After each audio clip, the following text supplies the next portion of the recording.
Thank you all. Please be seated.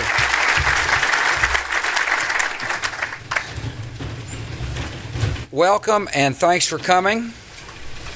It is my pleasure to educate you on what we're doing at the Bush Center.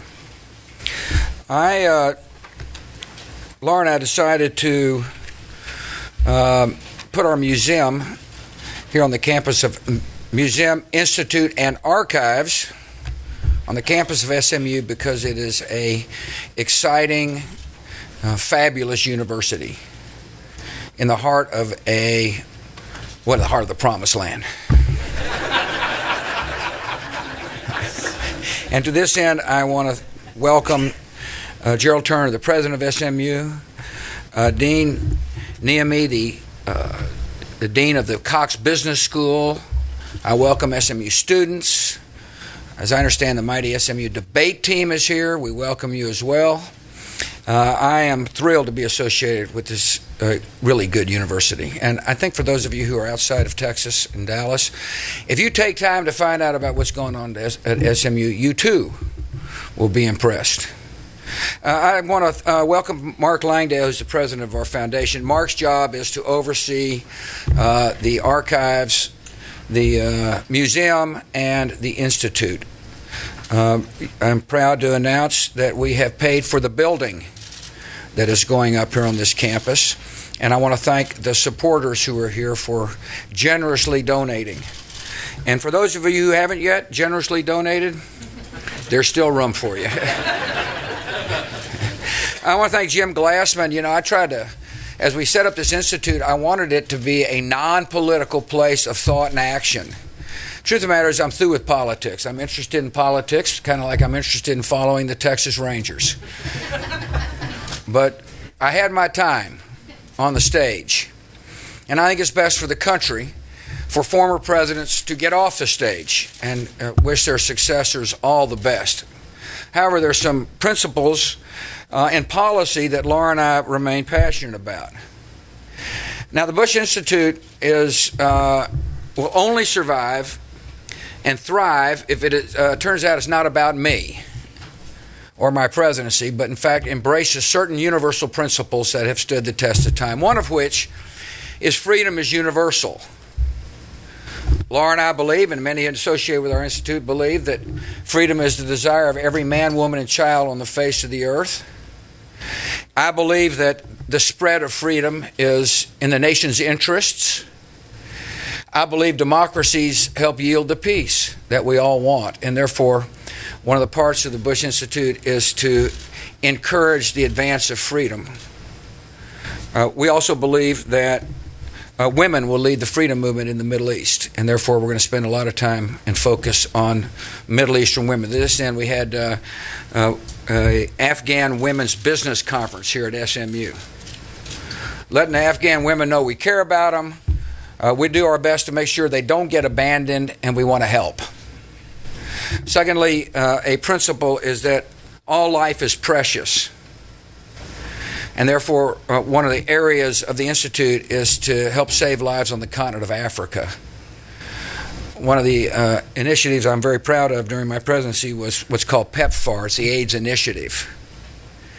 It's an initiative that measurably saved a lot of lives. And we think that we can help private and public sector spend money better. To this end, Mark Dyball, who led the PEPFAR effort, is now one of our fellows in the health area of the Institute.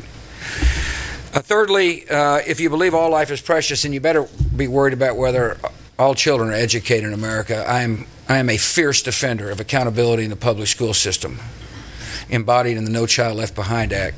To this end, not only will we defend accountability in public schools and promote reform, we're also working to make sure principals are better recruited and better trained and better skilled with using accountability to advance educational excellence for all children. And finally, a principle was the people can spend their money better than the government can. You know, that was kind of irritated some of the sophisticates when I would say that, but the truth of the matter is it is a cornerstone, a lot of the debate that's going on in Washington, D.C., and frankly, it is a part of what's going to be discussed here today. I want to thank our panelists for coming. We've assembled an extraordinary group of people, and thankfully we're in Dallas, which is an easy place to get to, but nevertheless it did take a lot of effort to get here, and all of us are grateful that you've come. I particularly want to pay homage to the Nobel Prize winners that have come. I told the people that are supporting our institute that, a former president has the capacity sometimes to attract pretty good talent. I rest my case. And we're thrilled you're here. And I want to thank Meg Whitman, who's our speaker this afternoon. Thanks for coming from California. Art Laffer's coming as well for tomorrow, and we're honored you're here and appreciate it very much. People often ask, do you miss Washington? I said, not really. I really don't. I miss being pampered. I actually had to stop at a couple of red lights getting over here today. I miss being the commander-in-chief.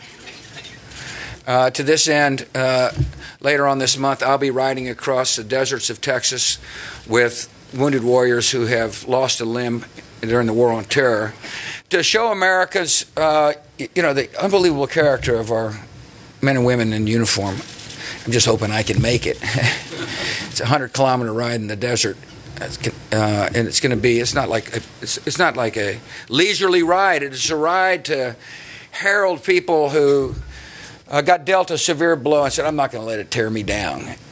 And so, just imagine what this is going to be like. I'm really excited. I miss being the commander-in-chief, and I miss my pals. I look around the room and I see a lot of people with whom I was fortunate to serve, and I was constantly amazed at the character of the person who agreed to set aside comfort to go to Washington to serve our country, and I'm thrilled to see you.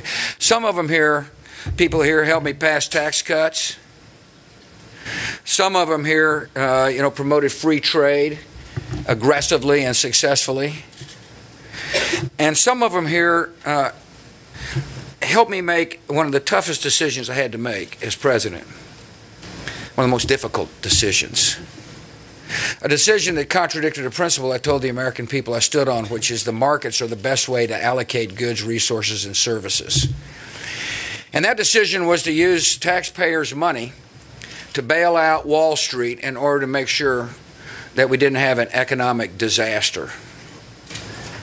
I can't prove that we were going to have an economic disaster. I can just tell you we didn't have one.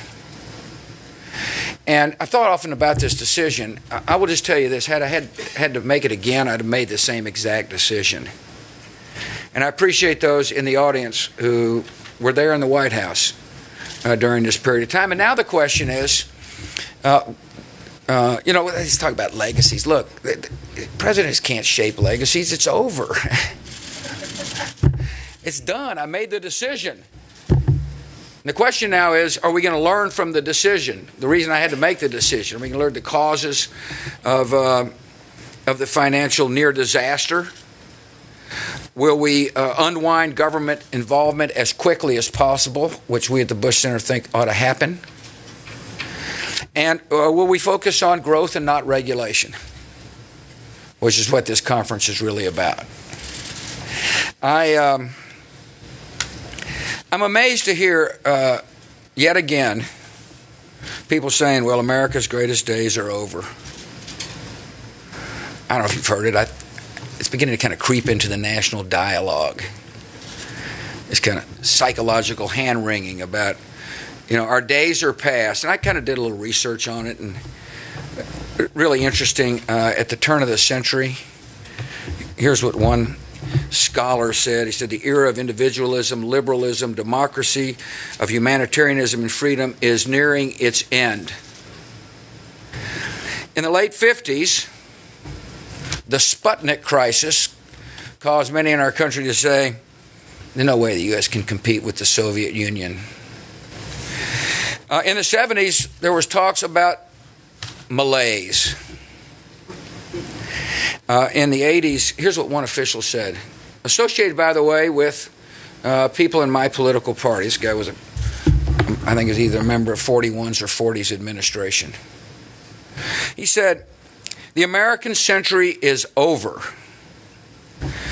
The big development in the latter part of the century is the emergence of Japan as a superpower. You know, we hear the same talks today as to whether or not the United States will be able to compete with India and China and Brazil.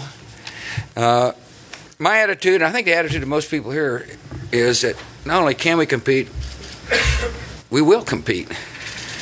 And not only, and we don't view the world as zero sum, we view it as a great opportunity. Those who think America's days of economic greatness are over are wrong, in my judgment. Now, obviously, we got to be somewhat optimistic to aim for a aspirational target of 4%. But you know, I remember one old boy saying to me, "Aim low, they're riding Shetlands."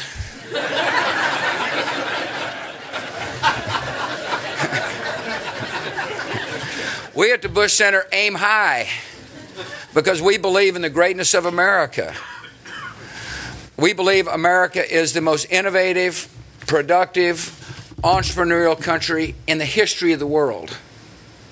And we believe with the right policies and the right attitude, we're forever going to be a great economic power for the good of the world. And that's what this conference is all about, and I am delighted you're here. Thank you for coming. I'm looking forward to the results. I look forward to having dinner with you tonight. Appreciate your time.